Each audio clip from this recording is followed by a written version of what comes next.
मुख्यमंत्री हमर विष्णु देसाईगा तोरे का बिगाड़े हवन बता देगा यूरिया डेपी खातूला तय काबर नहीं देवा।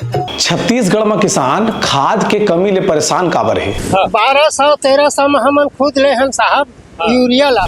ऐसा का स्थिति आगे कि प्राइवेट दुकान मन में खातू भरे पड़े है और जो सोसाइटी है तिहा ला किसान ला खातू नहीं मिलत है। 1200-1300 काल दू झन 1500 में 2 बोरी लाई। पहली बार हो है कि हम देखत हन कि किसान खातू में लड़त है और पुलिस आके हम लोग डीडी जमा किए फिर भी मतलब पर्याप्त मात्रा में हम लोगों को यूरिया नहीं मिल पा रहा है। ये पूरा वीडियो ध्यान से देखा किसान के दुख तकलीफ पीड़ा तको दिखाई दी। 1150, 1200, 1300, 1500 भी मिलाते हैं भाई जेकर ज्यादा जरूरत है तेन है।